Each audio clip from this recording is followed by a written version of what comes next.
తుఫాన్లోకి పంపించాడు. మామూలుగా చెప్పండి, ఎవరికాడు నేనే పాస్టర్నే ప్రసంగికుండా అనుకుంటే ఎలాగా? ఆయన దేంట్లో పంపించాడు? అది అంతే. అది ప్రమాదమా కాదా మనకెందుకు, భయమా కాదా మనకెందుకు, పంపించింది దేంట్లోకి? అది తుఫాన్లోకి ఎవరు పంపించారు? యేసయ్యకి తుఫాన్ వస్తుందని తెలుసా? తుఫాన్లోకి యేసయ్యే పంపించాడు. దీంతో మనకేమర్థం అవుతుంది? ఇప్పుడు తుఫాన్లోకి పంపించాడంటే భయంలోకి పంపించాడు, సమస్యలోకి పంపించాడు, కష్టంలోకి పంపించాడు, ఇబ్బందుల్లోకి పంపించాడు. ఎవరు పంపించారు? ఎవరు? యేసయ్యే. అంటే మనం ఏమనుకోవాలి? దేవుడే. అంటే మనం కష్టాల్లోకి వెళ్ళామంటే అక్కడికి మనల్ని ఎవరు పంపించినట్లు? ఎవరు? కష్టాలు మనకి సాతాను నుంచి రావు. ఎవరి నుంచి రావు? ఎవరి దగ్గర నుంచి వస్తే? దేవుడే. ఇప్పుడు మీ మొహాలు చూడండి ఎంత తేడా అయిపోయినాయి. అర్థమైందా? దేవుడికి తెలియకుండా మన దగ్గరికి ఏది రాదు. దేవుడికి తెలియకుండా మన దగ్గరికి ఏది రాదు. ఏదైనా మన దగ్గరికి రావాలంటే ఎవరు అనుమతి ఇవ్వాలి? ఇప్పుడు యోబు దగ్గరికి సాతానుడు వెళ్ళాడు కదా. సాతానుడు యోబు దగ్గరికి వెళ్ళకముందు ఎవరి దగ్గరికి వెళ్ళాడు? ఎందుకని? పర్మిషన్ కోసం. మీకు అర్థమైంది కదా? వెళ్ళమంటావు అంట, వెళ్ళు కానీ ఇంకో అక్కడ దాకా వెళ్ళు కానీ అక్కడ దాకా వెళ్ళు అని ఎవరు చెప్పారు కదా? మరి నీకు వచ్చిన కష్టాలు ఎవరు పంపిస్తే వచ్చాయి కదా? మరి ఈ కష్టాలు దేవుడే పంపిస్తే ఎవరి దగ్గరికి వెళ్తే మంచిది కదా? మరి నువ్వు ఎవరి దగ్గరికి ఎందుకు వెళ్ళావు?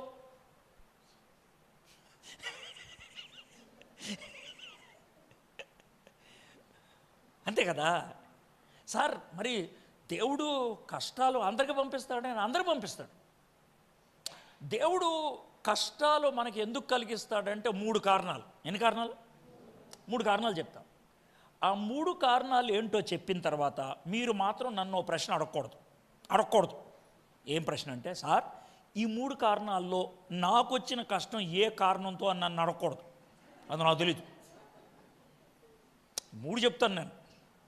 ఆ 3 ఏదో నువ్వు తెలుసుకో, అది నీకు దేవుడికి సంబంధించింది. అర్థమైందా? అసలు ఎందుకు వస్తే చెప్పాను నేను.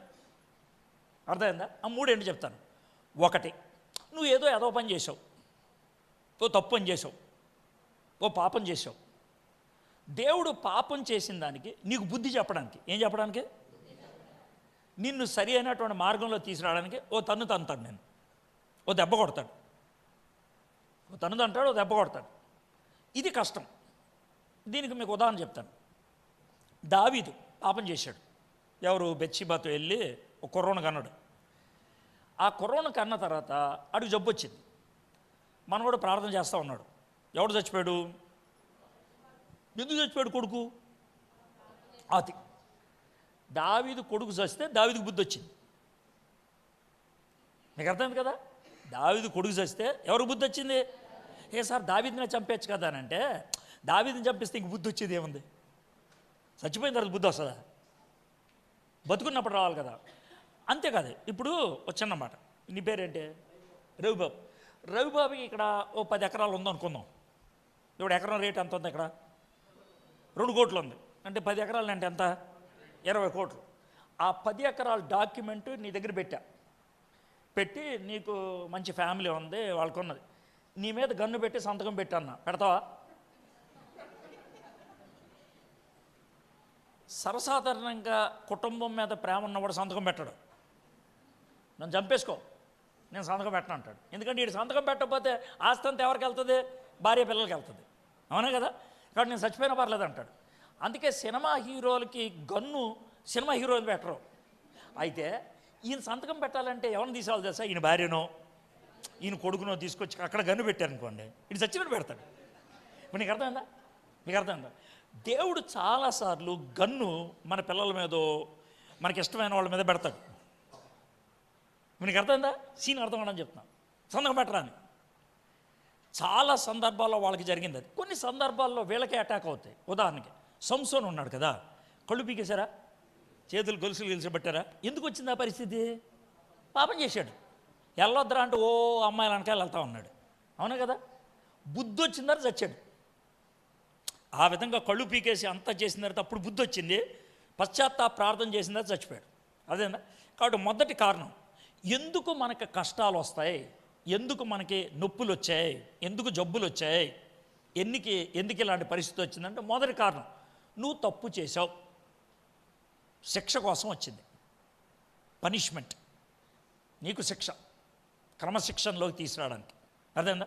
గేదెలు వెళ్తూ ఉంటాయి, ఏదైనా ఒక గేదె రోడ్డు దాటిందనుకో కర్రబెట్టి కొడతాడు, అది రోడ్డు మీద రావాలని. మనం కూడా అంతే, ఓ దెబ్బ కొడితే మనం రోడ్డు మీదకి వస్తాం. ఇది మొదటి కారణం, అర్థమైంది కదా? రెండో కారణం, ఇది నువ్వు తప్పు చేయలా కానీ నీకు శిక్ష వచ్చింది, లేకపోతే నొప్పి వచ్చింది, నీకు బాధ కలిగింది. అప్పుడు అడుగుతావు, ప్రభా నేనేమన్నా తప్పు చేశానా, ఏమన్నా తప్పు చేశానా, ఏ తప్పు కనబడతలేదు ప్రభా, నాకు ఏ తప్పు కనబడతలేదు ప్రభా, ఎందుకు వచ్చింది ప్రభా ఈ నొప్పి? తప్పు చేయలా, మరి ఎందుకు వచ్చింది నొప్పు? తప్పు చేస్తావు నువ్వు. అదేంటి ప్రభా? నేను జాగ్రత్త చూస్తే అర్థమైంది ఏంటంటే, ఇలాగ నిన్ను వదిలేశాను అనుకో నెక్స్ట్ తప్పులోకి వెళ్తావు. ఇప్పుడు ఎలా ఉందంటే, చిన్నపిల్లలు ఎక్కడ ఆడుకుంటున్నారు అనుకో, చిన్నపిల్లలు అమ్మ అక్కడ కూర్చుంది అనుకో, ఓకే, ఇలా వస్తున్నారు, వెనకెళ్ళు, అరే వెనక్కెళ్ళు అని ఎక్కడికి వచ్చింది అనుకో అండ్ తప్పని కొడతారు. ఎందుకని ఆడు తప్పేం చేయాలి, అక్కడ రావటం దాకా తప్పేం కాదు, పడే అవకాశం ఉంది, అందుకో తన్నుదంటే వెనకెళ్తాడు. ఇప్పుడు నీకు అర్థమైంది కదా? అదేవిధంగా మనం వెళ్తున్నది కరెక్టే, కానీ ఇంకో అడుగు తప్పులోకి వెళ్ళే పరిస్థితి. ఆ తప్పు పడకుండా ఉండడానికి ఒక తన్నుదంతే వెనకెళ్తాం. దీనికి బైబిల్లోంచి మీకు ఉదాహరణ ఇస్తాను, మీకు అప్పుడు బాగా అర్థమవుతుంది. పౌలు గారు ఉన్నారు కదా, పాప ఆయన ఏ తప్పు చేయలే, ఆయనకి ఏదో జబ్బు వచ్చింది, ఏదో ముళ్ళు ఏదో వచ్చింది. ఆయన గట్టిగా ప్రార్థన చేశాడు, దేవా ఏంటిదంతా అని. అంటే 3 సార్లు ప్రార్థన చేస్తే, కాదయ్యా నువ్వు ఉప్పొంగిపోయే పరిస్థితి వచ్చింది, అంటే కొంచెం పైకి లేసే పరిస్థితి వచ్చింది, అందుకే ఒక తన్నుదంతే కిందకు వస్తావని కొట్టా. అంతేకాదు, నువ్వు అందరికీ స్వస్థత నీ ద్వారా వచ్చేస్తుంది కదా, అందరూ నిన్నే దేవుడు అనుకుంటారు, అందుకో దెబ్బ కొడితే జాగ్రత్తగా ఉంటావు. అప్పుడు పౌలు, అవునా సర్లే ప్రభా ఉన్నాయి. మొదటిది ఎందుకు? తప్పు చేశావు కాబట్టి. రెండోది తప్పులోకి వెళ్ళే పరిస్థితి ఉంది కాబట్టి. అదే మొదటి తప్పు చేసావు కాబట్టి, రెండో తప్పులోకి వెళ్ళే పరిస్థితి ఉంది కాబట్టి, అంటే నిన్ను కాపాడటానికి. మూడోది, ఇది ఎందుకనంటే ఇది చాలా కొద్ది మందికి వస్తుందండి, ఎక్కువ మందికి రాదు, కొద్ది మందికి. ఏంటనంటే అసలు ఏ తప్పు చేయలేదు, అంతా బాగానే ఉంది, భయంకరమైన ఒత్తిడి వస్తుంది, భయంకరమైన ఒత్తిడి, తట్టుకోలేనటువంటి శ్రమలు వస్తూ ఉంటాయి. ఎందుకు ప్రభా ఈ శ్రమలు అంటే, లేదయ్యా నిన్ను పైకి తీసుకెళ్దాం అనుకోండి, తీసుకెళ్ళొచ్చుగా, తీసుకెళ్తే నాకు బాధయ్యా, ఆడిని ఎందుకు తీసుకెళ్ళావు అని ఎవడని అడుగుతాడు. నీకు అర్థమైందా? ఆడికొక్కడికే ఎందుకు ఆశీర్వాదం ఇచ్చావని ఎవడొకడు అడుగుతాడు. ఈ సాతానుగాడే అడుగుతాడు వచ్చి, ఆడిని ఎందుకు దీవిచ్చావు, ఆడేంటి పెద్ద పోటుగాడు అనుకున్నావా అంటాడు. ఇప్పుడు యోబు గురించి అదేగా వచ్చింది గొడవ, పెద్ద పోటుగాడా, ఎందుకని అంత దీవిచ్చావు అన్నాడు కదా. కాబట్టి నిన్ను ఊరికే పైకి తీసుకెళ్తే కనుక ప్రజలంతా ప్రశ్నిస్తాను, నన్ను సాతాను కూడా ప్రశ్నిస్తాడు. అందుకే ఇలాంటి ఒత్తిళ్ళన్నీ పెట్టి నిలబడిన తర్వాత పైకి తీసుకెళ్ళానుకో ఇంకెవడు మాట్లాడు. నీకు అర్థమైంది? ఇప్పుడు యోబుకి డబల్ ఆశీర్వాదం ఇచ్చాడు. దానికి ముందు ఏం చేశాడు? కష్టాలన్నీ వచ్చినాయి, కష్టాలన్నీ నిలబడ్డాడు. ఆశీర్వాదాన్ని ఆవిడ ప్రశ్నించడం, యోబుని ఎందుకు ఆశీర్వదించామని అడుగుతాడా అనరు. పని మనిషి, దాసుడు, అమ్మేసినటువంటి బానిస ప్రధానమంత్రి అయిపోయాడు. ఎవరు? యోసేపు. ఎవరిని అడిగారా? ఎందుకు అడగలా? ఎందుకంటే పవిత్రంగా ఉన్నాడు కాబట్టి, పరీక్షలన్నీ గెలిచాడు కాబట్టి. అబ్రాం గారికి విశ్వాసులకు తండ్రి అని బిరుదు ఇచ్చారు. ఇంకెవరికైనా ఉంటుంది ఆ బిరుదు? ప్రపంచంలో ఇంకాడికి ఒక్కడికే, ఇంకొకటి తండ్రి ఉంటాను వీల్లేదు కదా మనకే, ఒకడే. విశ్వాసులందరికీ ఒకడే తండ్రి. ఎవరైనా ఒకవేళ ఈ ప్రపంచం ఇంకో 5 ఏళ్ళు ఉందనుకోండి, 5,000 సంవత్సరాలు ఉందనుకోండి, 5,000 సంవత్సరాల తర్వాత కూడా ఒకటే మాట అంటారు, అరే మన విశ్వాసానికి తండ్రి ఎవరో అబ్రాం, అంతే, ఇంకోటి లేడు. అయితే ఆ బిరుదు, ఆ టైటిల్ అబ్రాంకి ఇవ్వకముందు ఆయన పెట్టిన పరీక్ష భయంకరమైంది. ఏంటా పరీక్ష? నీ కొడుకుని రేపేరా అన్నాడు. మామూలు విషయం అది. కొడుకుని చంపేమంటాం మామూలు విషయం. మనోడు ముందుకెళ్ళిపోయాడు కదా, మనం ఎవరిని అలా సాధ్యం చేయగలమా? కాబట్టి ఎవరినైనా కూడా పైకి తీసుకెళ్ళాలంటే దేవుడు పరీక్ష పెడతాడు. ఎందుకని? మనందరికీ ఓ రుజువు, మనందరికీ ఒక మాదిరి. అర్థమైందా? ఇప్పుడు 3 కారణాలు. మొదటి కారణం ఏంటి? తప్పు చేసాం. రెండో కారణం ఏంటి? తప్పులోకి వెళ్ళే పరిస్థితి. మూడోది ఏంటి? పైకి తీసుకెళ్ళటానికి. సులభంగా అర్థమైపోయినాయి కదా. అయితే ఈ మూడింటి కూడా దేవుడు సహాయం చేస్తాడు. మనం తప్పు చేసి కష్టాల్లోకి వెళ్తే దేవుని యొక్క కనికరం కోరాలి. ఏం కోరాలి? కనికరం. నా మీద దయ చూపించు, నన్ను క్షమించు, ఇది మనం కోరాల్సింది. ఒకవేళ ఏ తప్పు చేయకుండా మనం కష్టంలోకి వెళ్తే పౌలులాగా మనకి కాపుదల కోసం, అప్పుడేం కోరాలి? కృప కోరాలి. ఏం కోరాలి? ఇప్పుడు పౌలు గారు నాకు నొప్పి ఎక్కువవుతుంది ప్రభా అని అంటే యేసు ప్రభు వారు ఏమని చెప్పారు? దేవుడు నా కృప అంటే ఏంటి? కృప అంటే ఏంటి మీకు అర్థం అవడం చెప్తారు. ఊరినే కృప అని కృప చాలని ప్రభా అని కృప అని పాడతాడు. అంటే ఏంటో తెలియదు, పక్కింటి అమ్మాయో తెలియదు, ఏంటో తెలియదు కదా. కృప అంటే ఏంటో వారు తెలుసుకుంటే అప్పుడు అర్థవంతంగా ఉంటుంది అన్నమాట. అర్థమైందా? ఇప్పుడు కృప అన్నది ఇక్కడ ఈ సందర్భం అంటే 2 సందర్భాలు ఉన్నాయి. ఒకటి ఏంటంటే పాపికి చూపించే కృప, కాపుదలం కోసం చూపించే కృప. ఈ 2 కృపలు వేరే. పాపికి చూపించే కృప అంటే ఏంటో మీకు చెప్తాను. నేను దొంగోడిని, మీ ఇంట్లో వచ్చాను దొంగతనానికి, మీకు తెలియదు నేను దొంగోడిని. అర్థమైందా? మీ ఇంట్లో నాకు ఆశనం ఇచ్చారు, ఇస్తే రాత్రి నేను పెట్టి అంతా సర్దేస్తున్నాను మీ బంగారం అంతా. మీకు అర్ధరాత్రి లేచారు, మీరేం చేస్తారు? నన్ను దొంగోడు దొరికితే ఏం చేస్తారు చెప్పు? రవి అబద్ధం ఆడకుండా చెప్పు, లేకపోతే నేను దొంగోడు చేసిన పని చేస్తాను నీకు. ఏం చేస్తావు? దొంగోడు దొరికితే అర్ధరాత్రి ఏం చేస్తావు? పోలీసులు దాకా వద్దులే, ముందు ఏం చేస్తావు? ఎర్రగా బాగుతావు కదా. ఇది బాగుంది జవాబు, ఇలాగే చెప్పు జవాబు, బాగుపడతావు. ఎర్రగా బాధేస్తూ ఉంటారు. ఆయన్ను కొడతా ఉంటే పక్కింటోడు కూడా వచ్చి కొడతాడు, ఎవడొచ్చినా కొడతానే ఉంటాడు. తలా తోకలేని కూడా వచ్చి వద్దను తంతాడు. అప్పుడు ఈ దొంగడికి ఏం కలుగుద్ది? బాధ కలిగి, అయ్యా నన్ను దయ చూపించండి, నన్ను వదిలేయండి అంటారు. కనికరం చూపించండి, దయ చూపించండి, వదిలేయండి. ఇప్పుడు వాడిని కొట్టడం అనేది న్యాయం. వాడు దొంగతనం చేయటం తప్పు, వాడిని కొట్టడం అనేది న్యాయం. వాడి మీద ఒకవేళ కనికరు ఉండి వదిలేస్తే దాన్ని దయ. మీకు అర్థమైంది కదా? కొట్టకుండా వదిలేస్తే దయ. అలాగ దయ చూపించి వెళ్ళిపోతున్నప్పుడు రైట్ రా ఇది 100 రూపాయలు తీసుకో అని అన్నాం అనుకో, దాన్ని కృప అంటారు. మీకు అర్థమైంది కదండి? తప్పు చేసిన వాడిని కొట్టడం న్యాయం, కొట్టకుండా వదిలేయటం దయా కనికరం. వాడికి 100 రూపాయలు ఇచ్చి పంపించడం కృప. ఇప్పుడు మనం పాపం చేసాం, దేవుడు మనల్ని ఏం చేయాలా? ఆ పదాలు వద్దు, మామూలు బజార్ భాష వాడితే బాగుంటుంది. బాధేయాలా? బాధేసి ఎక్కడ పడేయాలి? మనల్ని నరకంలో పడేయాలి. ఎక్కడ? ఇది మనకు ఒరిజినల్ పొజిషన్, అది న్యాయం. అది కాబట్టి నన్ను ఎందుకు నరకంలో పడేస్తావు అంటే ఇది న్యాయం రా. నువ్వు దొంగతనం చేసినప్పుడు ఏం చేయాలి నేను? ఇది న్యాయం. అయితే నరకంలోకి వెళ్ళకుండా ఆపేస్తే దాన్ని దయ. కానీ అక్కడ ఆపేసి వదిలిపెట్టలా, తీసుకెళ్ళి పరలోకంలో కూర్చోబెట్టాడు, అది కృప. ఇప్పుడు మీకు అర్థమైంది కదా? ఇది కృప అంటే. ఇది పాపుల పట్ల చూపించేటువంటి కృప. మరి పౌలు గారికి చూపించినటువంటి కృప ఆ కృప కాదు. ఆ కృప ఏంటి అని అంటే, నీకు నొప్పి ఉంది. ఎవరికి? పౌలు గారికి. అయ్యా నాకు నొప్పి తట్టుకోలేకపోతున్నానంటే, ఉండనే నొప్పి, నా కృప ఇస్తానులే అన్నాడు. నొప్పుండి కృప ఉంటే నేనేం చేయను ప్రభా? ఆ కృప చేసే పనే చెప్తాను నీకు అంటాడు. ఏంటి అని అంటే కనుక ఓ చిన్న సన్నివేశం చెప్తాను. మా చిన్న పాప, అది చిన్నప్పుడు జరిగింది. అది స్కిప్పింగ్ చేస్తూ ఉంది ఇంట్లో, ఇలాగే కార్పెట్ మీద స్కిప్పింగ్ చేస్తామంటే ఆ కార్పెట్లో చిన్న గాజు పెక్కు ఉంది, చూసుకోలేదు. అది ఒక గుచ్చుకుంది, దాని కాలుకి గుచ్చుకుంటే రక్తం కారుతుంది, నొప్పి వస్తుంది కదా. కూర్చొని ఏడుస్తుంది. మేము చూస్తే గాజు పెంకు కనబడుతుంది. ఇప్పుడు మేము గాజు పెంకుని ఏం చేయాలి? తీయాలి.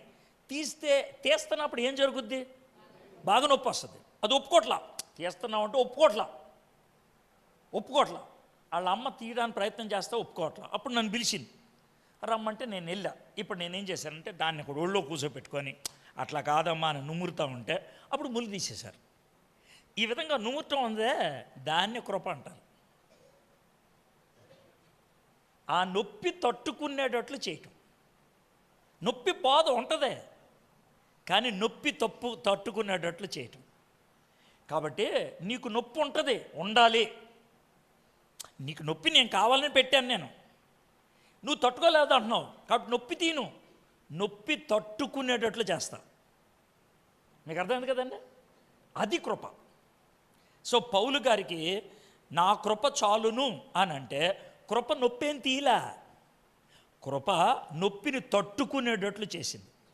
ఇంకా బాగా చెప్పాలంటే కృప తట్టుకునేటట్లు చేయటం అంటే ఏంటి చెప్తా. ఇది భారతదేశంలో ఉన్న వాళ్ళకి అర్థం కాదు, కానీ బయట దేశంలో ఉన్న వాళ్ళకి అర్థం అవుద్ది. చెప్తా. భారతదేశంలో ఏం జరుగుద్దో చెప్తా, బయట దేశాల్లో ఏం జరుగుద్దో చెప్తా. ఏంటనంటే, అమ్మాయి గర్భవతి, నిండు చోళాలు, 9 నెలల 10 రోజులు అయిపోయింది, నొప్పులు స్టార్ట్ అయినాయి. నొప్పులు స్టార్ట్ అయితే ఆడవాళ్ళు చేసే పని చెప్తాం. ఏంటంటే, ఆ నొప్పులు స్టార్ట్ అయినటువంటి ఆ బిల్డింగ్ మొత్తంలో ఒక్క మగోడిని ఉన్నవారు, ఒక్క మగోడు, అందరూ వెళ్ళిపోండి అని అంటారు. మొత్తం అమ్మలక్కలంతా చేరతారు. చేరి ఆవిడ ఆ గర్భం అయ్యేదాకా ఉంటారు. ఇది ఇక్కడ చేసే పని. అమెరికాలో కానీ, ఆస్ట్రేలియాలో కానీ, ఇంగ్లాండ్ దేశంలో కానీ జరిగేది ఏంటో చెప్తా. నొప్పులు వచ్చినాయి అంటే హాస్పిటల్ తీసుకెళ్తారు కదా, లేబర్ రూమ్, అందులోకి ఒక్కళ్ళనే తీసుకెళ్తారు. ఎవరినో తెలుసా? వాళ్ళ ఆయన్ని, ఒకే ఒక మగోడిని తీసుకెళ్తారు, ఇంకెవరిని తీసుకెళ్తారు. ఆ టేబుల్ మీద పడుకోబెడతారు. ఈవిడికి నొప్పులు వస్తూ ఉంటే భర్తని పక్కన కూర్చోమంటారు, భర్తని భార్యతో మాట్లాడమని చెప్తారు, భర్తని భార్య చేయి పట్టుకోమంటారు, ముద్దు పెట్టుకోమంటారు, దగ్గరికి కౌగిలించుకోమంటారు. ఎందుకు అనంటే వాళ్ళ ఉద్దేశం ఏంటంటే, అది కరెక్ట్ కూడా, ఆ టైంలో ఆ నొప్పి తట్టుకోలేనిది అన్నప్పుడు ఆమెకు ధైర్యాన్ని ఇచ్చేది ఎవరో? భర్త. చాలామంది ఆడవాళ్ళు ఇలాగ డెలివరీకి వెళ్ళినప్పుడు వాళ్ళకు వచ్చేటువంటి భయం ఏంటంటే, నేను బతికి బయటకు వస్తానో లేదో, నిన్ను చూస్తానో లేదో. ఆ భయం లేకుండా భర్తనే లోనకి తీసుకెళ్ళిపోతే బాగుందా లేదా? ఇది కృప అంటే. మీకు అర్థమైంది కదండి? ధైర్యం ఇచ్చేది. ఇది 3 కారణాలండి మన జీవితంలో నొప్పి రావడానికి. ఒకటి, తప్పులోకి వెళ్ళాం కాబట్టి. రెండోది, తప్పులోకి వెళ్తున్నాం కాబట్టి. మూడోది, జీవితంలో పైకి తీసుకెళ్ళటానికి. మొదటి దానికి కనికరం కావాలి, రెండో దానికి కృప కావాలి, మూడో దానికి ఏం కావాలి? నువ్వు నన్ను పైకి తీసుకెళ్ళటానికి నొప్పులు వస్తూ ఉంటే, బాధలు వస్తూ ఉంటే నాకేం కావాలి? కృప సరిపోదు, కనికరం సరిపోదు, మరేం కావాలి? దేవుడే కావాలి. దేవుడే కావాలి. దేవుని యొక్క కనుదృష్టి. ఇప్పుడు అబ్రాం గారు వాళ్ళ కొడుకుని, నాన్న నా దగ్గరేమో కట్లు ఉన్నాయి, నీ దగ్గర మట్టాను కత్తి ఉంది, మరి బలేది అని అంటే, బలి పశువు ఏది అంటేనే వాళ్ళ నాన్న ఇచ్చిన జవాబు ఏంటి? దేవుడు చూసుకుంటాడు అని. దేవుడు చూసుకున్నాడా లేదా అంటే అక్కడ ఏముందని అర్థం? దేవుడు చూపు, దేవుడు చూపు. అవునా? కాబట్టి మనము తట్టుకోలేనటువంటి కష్టాల్లోకి వెళ్తున్నప్పుడు మనం కోరుకోవాల్సిందే, దేవా నాకు దేవదూతలు వద్దు, ఇంకెవరొద్దు, నువ్వేరా నా పక్కన ఉండు. లేదా ఆ దేవత కుదరదో, నీ పేరు ఇమ్మాన్యుయల్ అని పెట్టావుగా, ఇమ్మాన్యుయల్ అంటే ఏంటి కదా, నువ్వు నాతో ఉండు, నువ్వు నాతో ఉండు, నువ్వు నాతో ఉండు. ఇదండి. కాబట్టి మన జీవితాల్లో వచ్చేటువంటి ప్రతి కష్టం వెనకాల ఎవరున్నారు? దేవుడు కష్టానికి ఈ 3 కారణాలు ఇస్తాడు. తప్పు చేసావు కాబట్టి కష్టం వచ్చింది, నువ్వు తప్పులోకి వెళ్ళే పరిస్థితి ఉంది కాబట్టి కష్టం వచ్చింది, ఏ తప్పు లేదు, నిన్ను పైకి తీసుకెళ్దాం అనుకున్నాను కాబట్టి కష్టం వచ్చింది. ఈ 3 కష్టాల్లో ఎవరి దగ్గరికి వెళ్ళాలి మనం? దేవుడి దగ్గరికే. ఇప్పుడు మీరు ఆలోచించుకోండి. మీరు ఆలోచించుకోవాల్సింది ఏంటంటే, మరి నాకు వచ్చిన కష్టం దేని గురించి? మీకు అనవసరంగా సంజాయిషి ఇచ్చుకోవద్దు. అందరూ చేస్తున్నారు కాబట్టి నేను చేశాను కాబట్టి అది కూడా తప్పు అనుకోకూడదు. అలాంటి వాదనలు పెట్టుకోవద్దు. నీ మనస్సాక్షి నువ్వు చేసింది తప్పు అని అంటే వెంటనే ఒప్పేసుకోవాలి. ప్రభు నేను తప్పు చేశాను, అందుకే నా గోప వాయించావు, నేను ఒప్పుకుంటున్నా. ఇప్పుడు నువ్వే దేవుడి దగ్గరికి వెళ్ళి అనవసరంగా లేదు ప్రభా అంటే దేవుడు నీకు ఇంకేం సాయం చేస్తాడు? దేవుడు ఎవరికి సాయం చేస్తాడంటే, ప్రభా నేను తప్పు చేశాను, ఆ పని అయిపోయింది అన్నవాడు సాయం చేస్తాడు. నువ్వు అక్కడికి వెళ్ళి ఆయనతో వాదన పెట్టుకుంటే, నువ్వు నాతో వాదన పెట్టుకున్నప్పుడు నువ్వే చూసుకోపో బాయ్ అని అంటాడు ఆయన. దేవుడి దగ్గరికి ఎప్పుడు వెళ్ళినా కూడా ఒప్పుకునే పరిస్థితుల్లో వెళ్ళాలి, అంతేకాని కప్పుకునే పరిస్థితుల్లో వెళ్ళకూడదు. నీ పాపాన్ని నువ్వే కప్పుకొని నువ్వే కవరింగ్ చేసుకుంటూ వెళ్తే ఇంక దేవుడు ఏం చేస్తాడు?